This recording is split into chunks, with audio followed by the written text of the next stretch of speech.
Hello my beautiful and gorgeous friends, welcome back to my channel. Today I'm doing something very different, something very left field to me, and I'm doing a Q&A video. I asked for these over on my Instagram, a bunch of just random questions. It could have been anything from any category, and I am going to answer them as honestly as I can.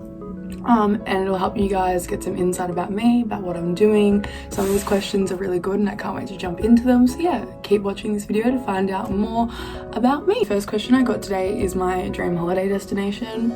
Honestly, really short and simple, anywhere in Europe. Really want to travel to Europe, really wanted to travel to Europe during uni. Hopefully in the next 4 years I can go to Europe. I don't know, things aren't looking very promising right now, but yeah, that's definitely my dream holiday destination, to travel around Europe. The next question is, how is Melbourne life? And to be honest, Melbourne life has been great. I'm so grateful that I moved out this year. I'm so grateful that I gained independence and I'm doing this for me. But it is a big reality check. Moving out of home, there are so many things that, like, you think that you can help around the house and do so many things and you think that you're ready, and there are so many things that you are just not prepared for, like that you just don't know how to do. Like, you fully become an adult, you are independent, you are on your own, but in a sense that's beautiful at the same time, that you call the shots, you get to make your own choices, you don't answer to anyone. So yeah, I'm really enjoying living in Melbourne. There's plenty of things to do when we're not in our 6th lockdown, so yeah, I'm really enjoying it. The next question is a really interesting one, and it is, why the sudden interest in Insta and Instagram life? And I understand where like the sudden comes from, because it looks very sudden because, you know, it's happened this year. But I've always really been interested in content creating, but obviously I grew up in a small town. I grew up in a town where everyone knows everyone, and putting yourself out there is definitely something that is frowned upon, and like you've seen it, like anyone that it tries to be a little bit different, it doesn't normally end very well for them, which is really sad. But I've always wanted to put myself out there, and moving to Melbourne made me realize, like, sorry, but screw this, like I should have done things ages ago. So that's why it seems really sudden online, because it's come about this year, but it hasn't been sudden to me. It's been something that I've wanted to do for a while. So yeah, I've just had this real interest in being creative and content creating online and working with brands and meeting new people, and that's all of the things that I've gotten to do through pursuing Instagram. So yeah. The next question is, what career do you want to pursue? So I'm currently studying a Bachelor of Laws, so the end goal would be to become a lawyer, which has been my like lifelong dream. However, since starting uni, I've kind of like, you know, I love my degree and it's very challenging and it's a lot. And I've kind of swayed towards maybe becoming a legal studies teacher, doing my teaching on the end of my degree, so I have both options. I would love to become a vlogger full-time, like dreams, but you know, realistically I'm sticking with my degree for now. But yeah, hopefully I'll become a lawyer one day, hopefully at the end of my degree. So yeah, that's my future aspiration. The next one is my favorite Netflix show. Don't really watch that much Netflix. I did just binge the entire 2nd season of Outer Banks, loved it. And Selling Sunset is great trash reality that I just like watch in and out of. You don't have to like follow it exclusively. So yeah, those would probably be my 2 recommendations on Netflix at the moment. This will be interesting and this might rub some people the wrong way, but something that I wish I knew in year 12, like your ATAR, it doesn't matter after you get your offers. Like not one person at university has asked me about my ATAR. If someone asked me about my ATAR at university, I'd probably be like, that's not like the person I want to hang out with, because it really doesn't matter. In saying that, though, still work hard and drive hard for your goals and come out of the year with something that you're really proud of. And that's not to say that like you shouldn't work hard for your ATAR, because you still need your ATAR to get to where you are. But my biggest advice, and I think for this year's intake it might be a bit late, but apply for early entry. Like that's how I got into, I think, 6 universities for my dream course, was applying for early entry. In doing that though, to apply for early entry, you want to be a person that has volunteered, has great like personality, great characteristics. You want to have something to show for yourself and something that you're really proud of. So my biggest advice would be, it's not just about the ATAR, it's also about who you are as a person, and you really need to sell yourself to the university and sell yourself as this amazing person who's going to bring great attributes and great things to the university. So yeah, my biggest advice would be stay true to yourself. Remember who you are, take breaks, don't burn yourself out. I ended up burning myself out massively towards the end of year 12. Once ATAR day's over, don't even think about it anymore. Once offer day's over, don't even think about it anymore. Just be a good person. That's my biggest advice for year 12. Come out of it being proud of who you are and proud of your score, and everything will be okay. The next question is very personal, but it is, am I in a good place mentally? Okay, let's be real, we're in lockdown, it's our 6th lockdown. That's gonna have a toll on any person. Mentally, if I compare myself right now to where I was last year, absolutely I'm in a better place. Towards the end of year 12 last year, I actually had to seek help from a psychologist. This is not like an attention grab, this is me just like being real and honest and like kind of sharing my experience so that maybe it'll help someone else realize that maybe if they did speak to someone, it would help, because it genuinely helped me to talk to someone about my problems. Last year, this time I was in a binge restrict eating cycle where I would just restrict, binge, and then feel guilty and restrict again.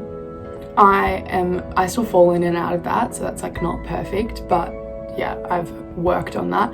I was diagnosed with extreme anxiety and depression at the end of last year, which to a lot of people would be very surprising. I come across as a very happy person, but that's just a reminder that you don't know what's going on in someone's life, and you should always just be kind and be a good person. I will link Lifeline's number down below, and if you want to go and talk to a psychologist about how you're feeling, even about the tiniest little things, you need to go and talk to your GP, and they will refer you on to a psychologist that is suitable for you. Yeah, and I think mental health is really important. Having conversations about mental health is really important. Like at the end of this video, check in on your mates. Right now, check in on your mates. Like send them a message, how are you going? Like we're in lockdown. If you're in year 12, like it's getting stressful, like you're coming into your final exams. Check in on your friends, because you really don't know what someone's battling with and what they're trying to, you know, project as opposed to what they're actually feeling. So yeah, that's just really important to me. And I don't want this to seem like I've asked for attention. I don't really want sympathy. I'm doing much better than what I was, and I'm so grateful for that. Okay, the next question is, how did I adjust to moving? So I come from a little small town in New South Wales, less than 2,000 people live there, and I moved to Melbourne, which is one of Australia's major cities. Massive jump, massive difference. I've always been quite an independent person, and I've always really been itching to start living my life. Like I love being home, but I have found genuine friends in Melbourne. Like at home, you know, I have great friends and I have great friends for life, but I've found people here that offer genuine friendship the same way that the people that I've stayed in touch with after high school offer genuine friendship. Like I've found people in my niche and people that I get along with and people that it makes it easy to be friends with. So they're my friends for life, and that made it so much easier to adjust to moving, because I instantly made contacts, go to uni events, go out and meet new people, join clubs, do those things, because that's how you meet contacts when you move away. Like I would have known no one here if I hadn't have made contacts before I moved, after I moved. So yeah, that's how I adjusted. What are the best and worst things about university? I think, like I've reiterated earlier, independence is like the best thing, and you're studying like what you've dreamed about and it's what you're interested in. The worst thing is high school doesn't set you up for university. The lecturer is not going to be chasing you and asking you for your work. If you don't do it, if you don't show up, that's on you. So it's really self-driven and self-motivated. A lot of it at the moment is online because of lockdowns, and like uni can't predict what's going to happen. So for me, I hated online learning, and I'm doing university online at the moment, so that's probably one of the worst things for me. But yeah, it's all self-driven, and you've really got to just consider your workload, and if part-time or full-time is going to be better for you if you aren't necessarily a driven person. Okay, this next one's really interesting. I'm looking to become a content creator. How did you find your niche? I think, what are you interested in? What interests you? That's your niche. What Instagram influencers do you already follow? What are they posting? You'll notice a trend, and the people that you choose to engage with online generally tends to be your niche and your target audience. For me, you've got to be genuinely authentic. You can't be fake online. People will figure it out quick, smart, and like they will just stop engaging with your content. It's hard, you've got to put in the work. Like today I've blocked out an entire day for taking photos, editing, filming. Like there are genuine times where it's going to be like a full-time job, but it comes with so many great opportunities, so you do need to weigh it up. Is this the best time in my life to start? Am I doing university, or am I doing year 12, or am I just got a new job, and am I going to be able to fit this in? So yeah, finding your niche, it's pretty easy if you can just develop a pattern of what's coming up on your feed, what you enjoy, what you would enjoy actually creating, because you've got to enjoy making the videos or making the photos or like putting out the content. So yeah, that would be my advice for looking for your niche. Fave alcoholic beverage, my go-to on a night out is a vodka sunrise or a vodka coke and raspberry. Otherwise I make a mean punch for pre-drinks. So those are my go-to alcoholic beverages on the night out. And this next one is the final question, and a really good one. How have you grown since high school? I genuinely just don't give a shit anymore.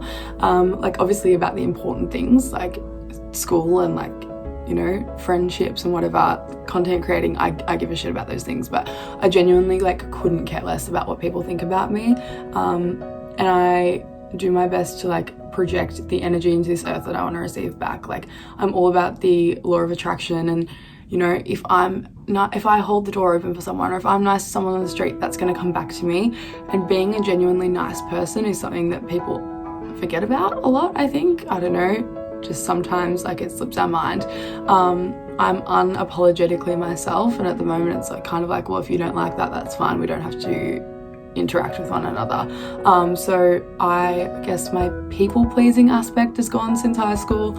I'm unapologetically myself, and yeah, I just try to project good energy into the universe. So that's how I've grown since high school. Thank you so much for watching this video. I hope you learned something, took some insight. My Instagram and everything will be linked down below. Don't forget to subscribe and thumbs up this video if you'd like some more. Yeah, thanks for watching guys. I'll see you in the next one.